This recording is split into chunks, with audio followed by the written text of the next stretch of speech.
Assalamualaikum dan salam sejahtera semua. Anda sedang menonton Borak Bibir Merah Podcast. Nama saya Muna Bella. Saya sangat gembira dapat bersama-sama dengan anda semua. Terima kasih kerana bersama dengan kita. Dan hari ini episod kita bukan sekadar cerita tentang luka, tapi tentang kasih sayang seorang adik yang tak pernah berhenti menjaga kakaknya walaupun dunia mereka dah pun berubah selamanya.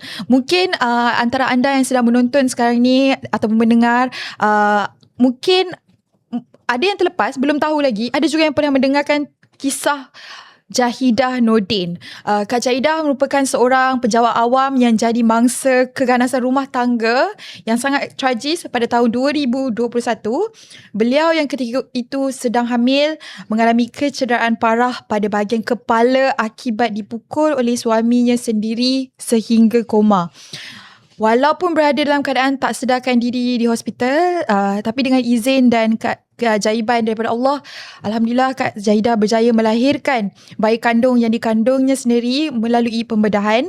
Namun sehingga hari ini, Kak Jahidah masih lagi terlantar, sepenuhnya tak mampu lagi bergerak maupun berkata-kata dan bergantung sepenuhnya pada belas ihsan keluarga. Ini adalah satu kisah yang sangat menyayat hati dan mendapat perhatian ramai daripada 2021 sehinggalah sekarang. Dan di sebalik kisah air mata itu, bukan saya rasa air mata keluarganya sahaja, bahkan ramai juga sebenarnya. Ada seorang insan yang setia jadi suara, jadi tangan, kekuatan buat Kak Jahidah serta anak kecilnya sendiri setiap hari tanpa pernah mengeluh. Dan hari ini kita sangat berbesar hati bersama dengan kita adik kandung yang sangat hebat kepada Kak Jahidah sendiri, iaitu Kak Fauzia Nordin. Assalamualaikum, apa khabar? Waalaikumsalam, sihat. Terima kasih sebab sudi hadir ke Borak Bibir Merah. Okay, saya sebenarnya boleh katakan ramai yang ambil tahu juga tentang kisah Kak Jahidah sendiri. Dan mungkin semua bila perhatian tu dah ditumpukan kepada Kak Jahidah bila tragedi tu telah pun berlaku. Tapi kita nak tahu sendiri Kak Jahidah ni orangnya macam mana sebelum kejadian. Dengan cerita Kak Jahidah ni sebenarnya seorang yang ceria, dia happy go lucky, jenis macam mesra dengan keluarga. Mungkin Kak Fauzia boleh throwback sikit lah, kita ingat kembali, imbas kembali macam mana seorang yang bernama Jahidah Nordin sebelum terjadinya tragedi tersebut. Ya, kakak saya ni dia seorang yang sangat peramah. Memang happy go lucky, banyak cakap, memang mudah terhibur lah. Kami semua pun macam tu juga, adik-beradik kan. Semua adik-beradik berapa orang? 7 orang. 7 ramai. Okay, Kak Jahidah nombor berapa? Kak Jahidah ni anak sulung. Anak pertama. Kalau berjumpa dengan orang ramai pun memang dia Kak Jahidah ni sangat-sangat peramah dengan orang. Jadi macam Kak Fauzia kata tadi, orang yang beramah, kakak sulung. Mungkin ada benda pada Kak Jahidah yang Kak Fauzia sendiri rindukan. Yang saya paling rindu dengan kakak ni dia masak lah. Dia masak, dia ajar cara masak. Sebab dia memang suka ajar adik-adik dia ni benda-benda yang baru. Tapi paling saya rindu masakan dia lah. Kira dia Khairul Amin keluarga lah. Ya. Masakan apa yang paling ingat sekali? Masakan apa yang last dia masak tu untuk kami tu, masak kalau dekat Sabah tu soto lah. Soto. Sedap, saya pernah makan soto Sabah. Sedap, memang betul-betul sedap. Dia masak. Tapi mesti bila sekarang ni pun saya boleh rasa yang Kak Fauzia sendiri mesti rindu momen-momen bila teringat balik Kak Jahidah ajar masak, dapat makan soto air tangan Kak Jahidah sendiri. Dan sekarang ni macam Kak Fauzia sendiri, macam kita tahu Kak Jahidah dah terlantar. Jadi memang hari-hari kena jaga Kak Jahidah ke macam mana? Ya, hari-hari memang 24 jam kena jaga dia dengan anak dia. Jadi mungkin bila dah memegang tanggungjawab sebagai seorang adik juga, ada tak pernah macam bila dah hari-hari menjaga tu, mungkin kadang-kadang boleh terduduk tengok Kak Jahidah tu, mungkin teringat balik masa-masa lalu. Kadang-kadang tengok sekarang keadaannya, ada tak rasa macam apa yang paling Kak Fauziah rasa sebab bila tengok keadaan Kak Jahidah sekarang? Kalau sebelum ni, masa mula-mula kejadian tu, hari-hari saya rasa macam sedih. Memang hari-hari tu rasa tertekan sangat tengok keadaan dia. Sebab saya tak pernah hadap seorang yang sakit.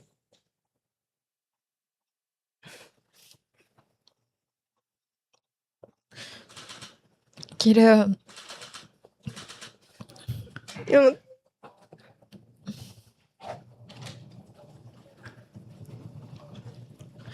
tak apa. Saya rasa kalau saya pun duduk dekat tempat Kak Fauziah sendiri, dengan apa yang terjadi, dengan sekarang perlu menjaga, mesti rasa perasaan yang sama juga. Dan saya rasa saya pun takkan jadi sekuat Kak Fauziah juga. Saya tahu Kak Fauziah memang seorang yang kuat. Boleh tak mungkin orang ingat macam, sebab keadaan Kak Jahidah sekarang, kalau kita ingat kembali apa timeline kejadiannya, kira masa perkahwinan, lepas terjadinya, setelah dipukul, didera, terlantar. Tapi sebelum tu, boleh tak kita nak tahu dulu macam mana sebenarnya perkenalan Kak Jahidah bersama dengan... Di berkenalan tu saya pun tak pasti sangat. Sebab masa tu saya masih duduk Sabah. Jadi dia cuma bagi tahu yang dia ada kenal dengan seorang lelaki, yang dia kenal dengan lelaki ni. Jadi dia pun tak pernah bagi tahu dia kenal dekat mana yang lelaki ni. Dia tak bagi tahu. Sebab masa tu kita masa dalam tempoh COVID, jadi kami memang tak berjumpa. Boleh.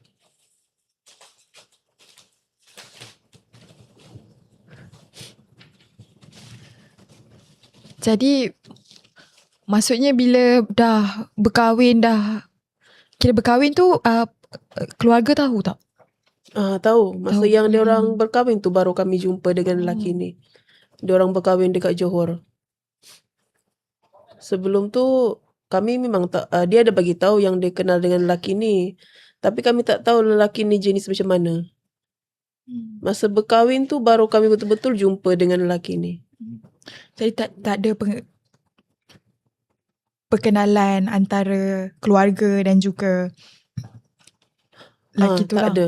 Langsung tak ada. Sebab masa tu pun kami masih dekat Sabah. Saya dengan suami dekat Sabah, ayah pun dekat Sabah.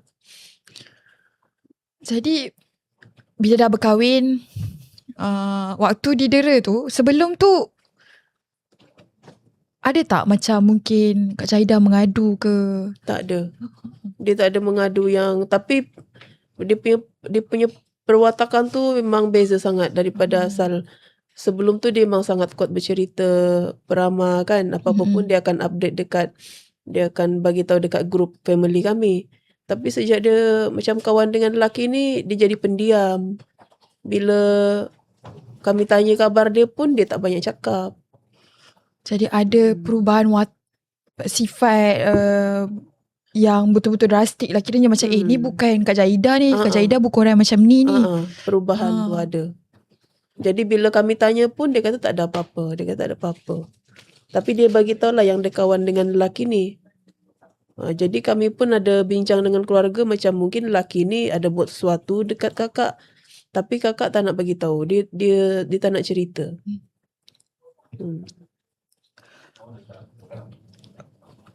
Jadi bila kejadian yang Kak Jahidah dipukul, sampailah koma sekarang ni, waktu mula-mula Kak Fauzia dengar tu macam mana reaksi Kak Fauzia sendiri bila dapat tahu kakak saya ni jadi sama macam ni, dibuat oleh suaminya sendiri ketika itu? Mula-mula tu saya tak tahu lagi. Tapi lepas pergi hospital tu, nampak keadaan kakak tu macam tu, memang sangat-sangat tak boleh terima akal lah sebagai seorang manusia.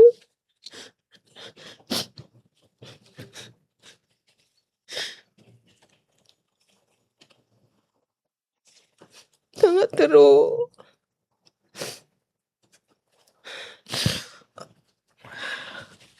Dari ujung jari dia semua teruk. Semuanya lebam, hitam semua.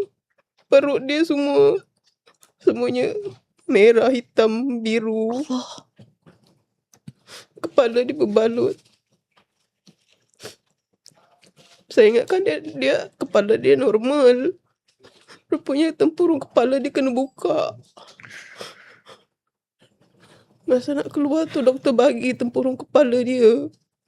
Saya sangat terkejut. Saya cakap, doktor, kenapa kena buka tempurung kepala dia? Sebab pendarahan otak dia teruk sangat. Dia kata otak dia dah berdarah. Darah satu otak tu, dia kata tempurung kepala dia pun dah retak, dah tak boleh guna dah. Saya macam orang gila kat dalam hospital tu. Masih menangis sampai bawah, menangis. Saya tak boleh nak jadi diri saya masa tu. Sampai adik saya datang dengan bapa saya datang. Diorang pun menangis tengok keadaan kakak. Sampai hati lelaki tu buat dia macam tu. Waktu bila dah tengok keadaan kakak yang dah terseksa macam tu kan, dengan keadaan yang cedera, badannya pun dah lebam-lebam. Saya sendiri kalau saya duduk tempat Kak Fauzia pun memang saya pun takkan jadi sekuat Kak Fauzia. Tapi waktu itu bila, apa perasaan sebenarnya? Rasa geram tak? Rasa macam marah tak dekat lelaki yang buat? Rasa marah sangat. Rasa geram yang tak boleh nak luar. Rasa kalau memang sampai hari ni pun macam tak boleh nak cakap macam mana rasa marah tu dekat dia. Sebab dia efek pada keluarga saya, keluarga kami sampai ke hari ni. Dia memberi kesan pada kami sekeluarga. Sampai hari ni pun dia takkan berubah apa yang dia buat.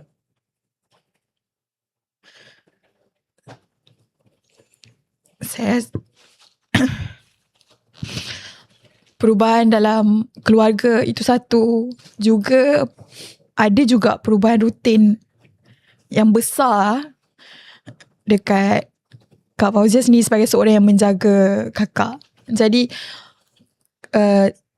macam kita dengar tadi dah, Kak Fauzia cerita yang Kak Junaidah tempurung kepalanya pun dah sampai terkeluar. Kira macam dalam keadaan brain dead dah sekarang kan. Perlukan penjagaan yang 24 jam. Jadi macam ada tak apa perubahan yang paling besar rasanya Kak Fauzia rasa sejak daripada kejadian ni berlaku? Perubahan yang paling besar pada kehidupan kami sekeluarga lah. Kehidupan saya, kehidupan kami tak macam orang-orang yang lain. Kami apa-apa pun nak buat, kena fikirkan Kak Jahidah, kena ada limit. Kami nak buat apa pun, nak keluar pun kena ada limit. Nak pergi mana pun tak boleh pergi suka-suka hati. Nak jalan mana-mana pun tak senang. Sebab kena fikir ada orang yang perlu dijaga. Ada orang yang perlu dijaga. Lepas tu kewangan makin bertambah. Sebab kita nak jaga orang yang sakit kan. Betul. Masa, tenaga semua lebih daripada biasa. Dan bukan saja kakak tapi juga anaknya. Ya, anak dia Nufail. Anak dia pun sekarang ke status OKU lambat perkembangan.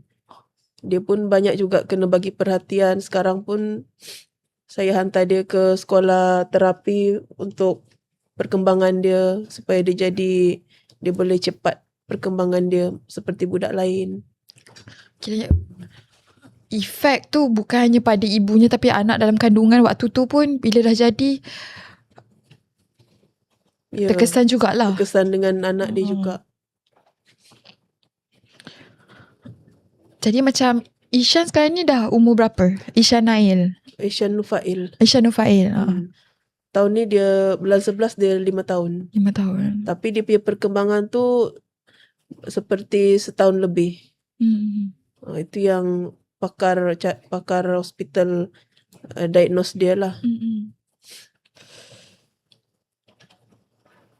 Macam walaupun kakak mungkin dalam keadaan yang koma,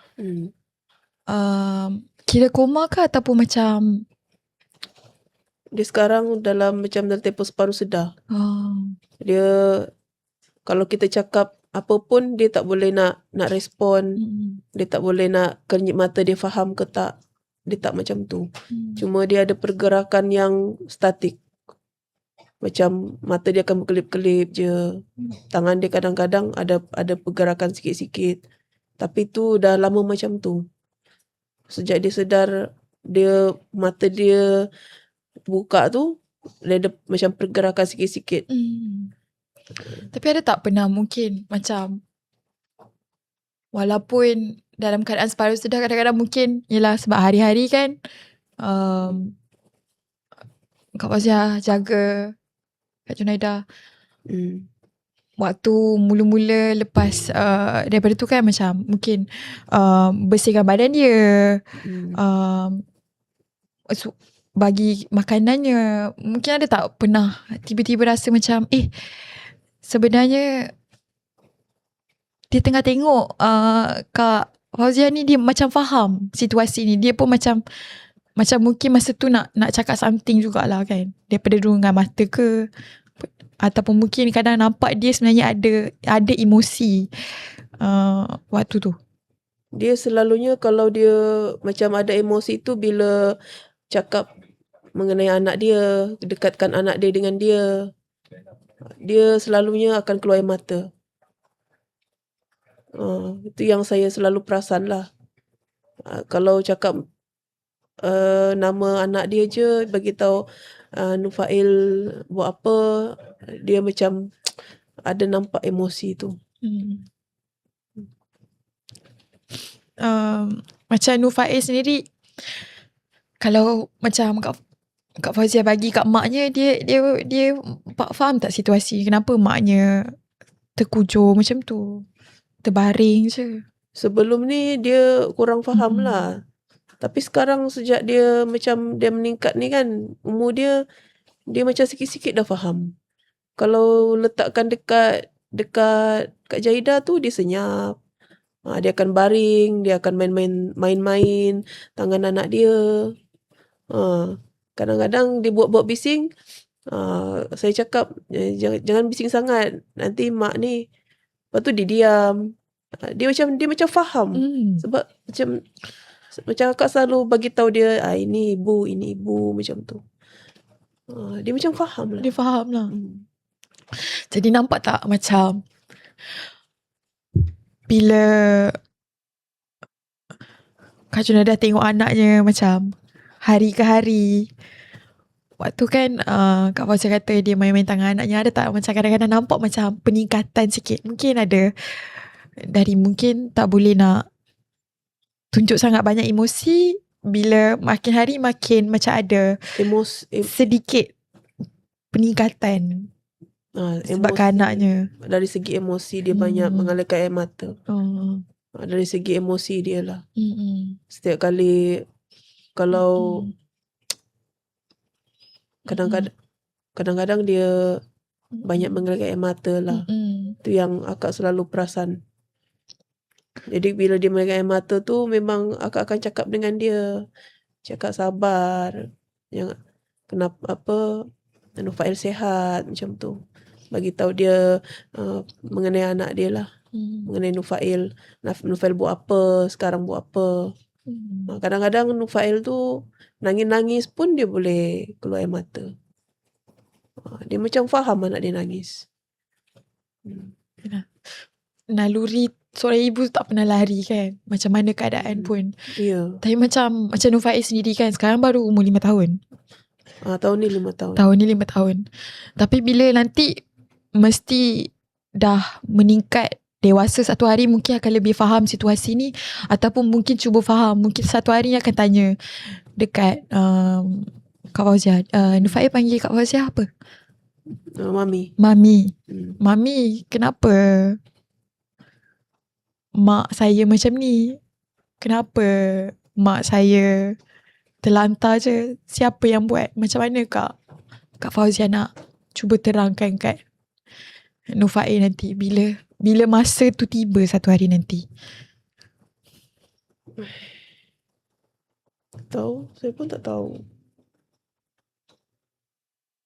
Tahu. Tak tahu nak cakap apa. Sebab benda tu yang saya tak nak fikir.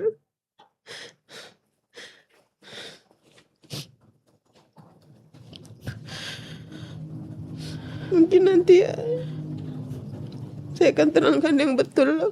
Kenapa mak dia jadi macam tu. Kan? Bila tiba masanya nanti.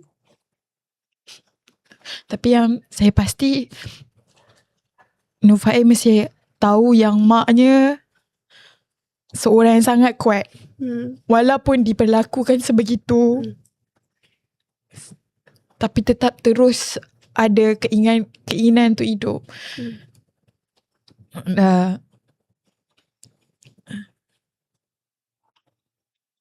Saya rasa macam saya sendiri pun hanya mampu bagikan sokongan, dorongan, kata-kata. Macam ramai lagi pun mungkin daripada kejadian tu berlaku kan. Dan mungkin ramai orang hanya boleh komen-komen je. Mungkin kadang-kadang dapat komen-komen negatif juga. Itulah siapa suruh macam ni, siapa suruh itu macam itu, kadang-kadang kan. Tapi sebenarnya efek yang Kak Fauzia sendiri rasa disebabkan keganasan rumah tangga, apa yang telah diperlakukan lelaki tu dekat Kak Junaida sendiri, apa yang keluarga sendiri tanggung sebenarnya? Macam adakah macam lepas ni kalau macam ada ahli keluarga lain nak berkahwin, rasa macam kena betul-betul siasat dulu ke? Ataupun mungkin kalau nampak perubahan sikit terus macam lebih peka, ataupun rasa macam pernah tak rasa kalau apa yang orang tak faham sebenarnya, apa situasi yang terjadi? Kalau nak kahwin, kalau nak kenal seseorang tu memang kena kenal betul-betul, kena bawa jumpa keluarga. Sebab bila jadi apa-apa tu, kesan dia tu orang lain takkan tahu melainkan kita yang alami. Kesan dia tu amat-amat dahsyat. Orang yang tak alami takkan faham macam mana.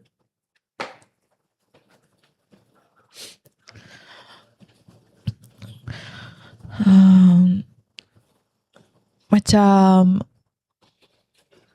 sejujurnya saya rasa ramai wanita kat luar sana pun, bila kita tengok situasi macam ni terjadi, kadang-kadang kita pun rasa macam untuk yang dah kahwin, untuk yang belum kahwin, semua pun rasa yang sama. Bila-bila masa ini boleh terjadi dekat kita juga sebagai seorang wanita. Jadi untuk Kak Fauzia sendiri sebagai seorang wanita, terjadi pula dekat ahli keluarga sendiri, harus menjaga sehingga sekarang. Ada tak macam mungkin rasa kasih sayang ataupun kehidupan perkahwinan tu rasa jadi macam terus macam ada perubahan sikit? Perubahan dari segi apa tu? Maksudnya macam mungkin dekat saya pun boleh jadi macam ni, mungkin dekat kawan-kawan saya pun boleh jadi macam ni. Ya, ada juga ada juga rasa macam tu, tapi dia bergantung pada orang tu lah yang kita kenal tu. Sebab tak semua kita macam akak boleh cakap orang tu akan buat macam tu kan. Betul. Sebab tu kita kena kenal betul-betul siapa yang duduk dengan kita, yang kahwin dengan kita. Tapi tak mustahil kalau apa yang terjadi pada Kak Jaidah ni akan berlaku pada orang lain. Sebab macam yang kes viral terbaru yang dekat Kedah. Orang yang sama juga, dia Betul. juga yang buat benda tu. Cuma dia tak koma je lah. Dan saya rasa ramai yang terus jadi macam terus cari balik apa yang terjadi dekat kakak kan. Betul. Sebab baru-baru ni pun terjadi kes yang sama, orang yang sama. Tapi dengan isteri yang baru, berlaku keganasan rumah tangga juga sama juga, diperlakukan sama juga. Rasa macam lagi marah ke, ataupun rasa macam bila dapat tahu tu. Bila dapat tahu tu saya macam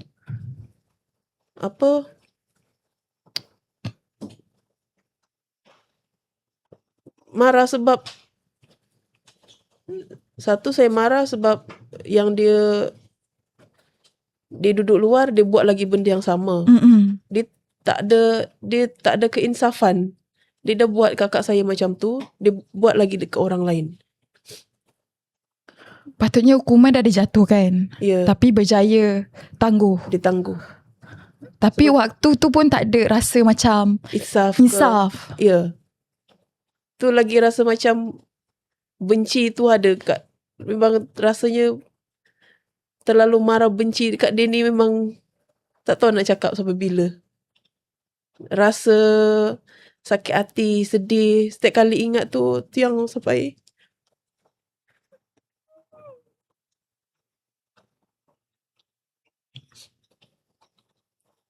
tak boleh nak cakap. Sampai rasa macam kenapalah ada manusia macam ni kat dunia.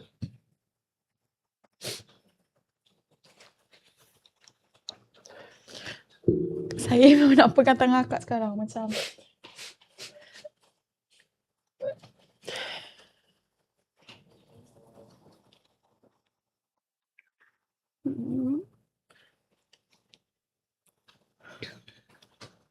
maaf ya, sorry. it's okay, tak apa.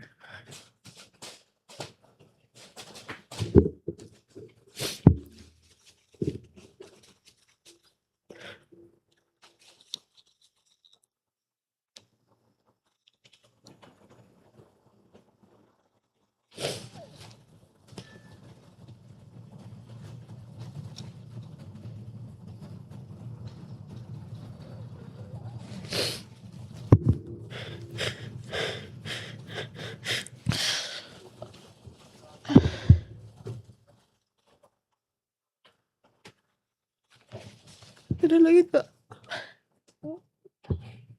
Tak apa, akak nak, kalau akak nak nangis, akak boleh let go perasaan akak. Akak luarkan je, tak apa. Saya kat sini memang, mungkin saya tahu, mungkin dengan meluar ni kadang-kadang kita dapat kurangkan lagi beban perasaan kan. Kadang orang cakap kita ni kuat, tapi sebenarnya tak.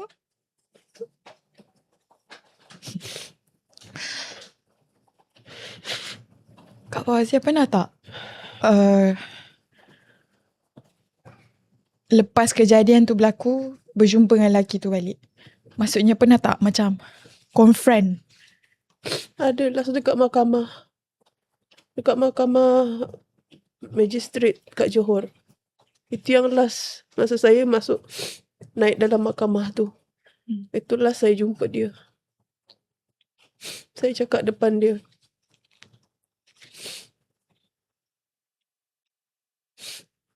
Saya rasa saya pun dah tak boleh kontrol masa tu. Saya marah dia kat situ. Sampai peguam tarik saya, polis tarik saya duduk.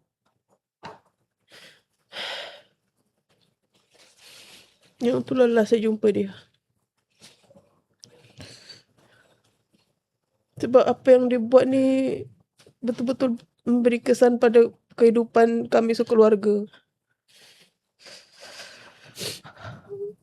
Bukan kehidupan saya seorang, kehidupan kami semua. Saya rasa semua orang pun marah bila dah jadi macam ni dekat kakak dan anaknya sendiri. Tapi masih lagi ada kemauan untuk buat dekat orang yang sama tanpa ada rasa insaf. Dan mungkin Kak Fauzia sendiri nak cakap sesuatu untuk semua yang mana merupakan bergelar seorang suami. Macam mana supaya jangan buat macam ni dekat wanita-wanita dekat dalam hidup diorang. Pada yang bergelar suami yang nak berkahwin,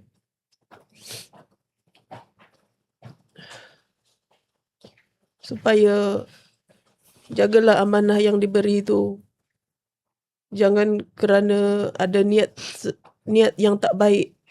Niat yang tak baik je untuk nak menikahi seorang wanita. Sebab kesan dia bukan pada seorang wanita tu je, dia seluruh ahli keluarga pun akan terkesan.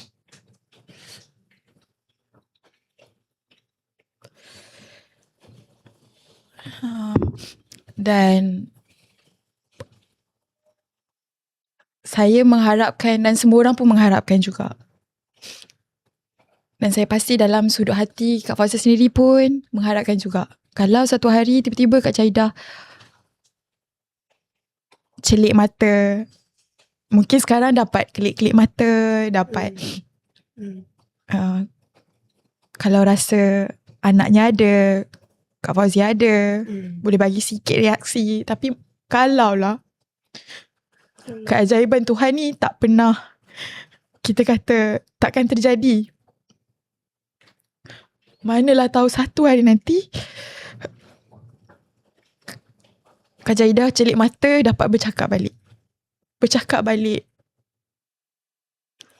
Dapat memahami apa yang Kak Fauzia nak cuba sampaikan. Mungkin ada tak sesuatu yang Kak Fauzia nak cakap untuk Kak Jaidah? Saya akan cakap dengan dia, selamat kembali sihat Kak Jaidah. Nufail dah besar, dah sekolah.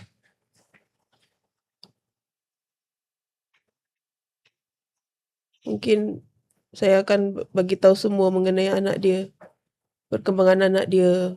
Semua saya akan bagi tahu dekat Kak Jaidah, kalaulah dia sedar.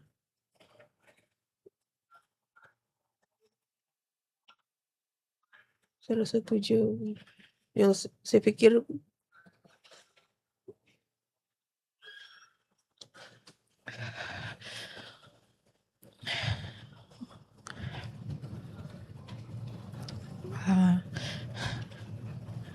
Saya sebenarnya nak ucapkan terima kasih banyak-banyak kat Kak Fauzia sebab sudi buka hati, kongsi cerita. Saya harapkan dengan perkongsian daripada Kak Fauzia sebenarnya dapat buka mata lebih ramai lagi tentang apa efek keganasan rumah tangga. Dia bukan sekadar satu benda yang kecil sebenarnya. Dia boleh menjadi, impak dia tu bukan hanya pada ahli keluarga kecil, ahli keluarga besar, anak-anak, emosi. Dan saya harapkan kalau boleh, tolonglah jauhi sangat-sangat keganasan rumah tangga. Janganlah cuba cari jalan untuk mengawal emosi dengan lebih baik. Dan kita sebagai siapa sajalah, mungkin ada yang kita tahu duduk dalam situasi ni, jangan berdiam diri. Cuba ambil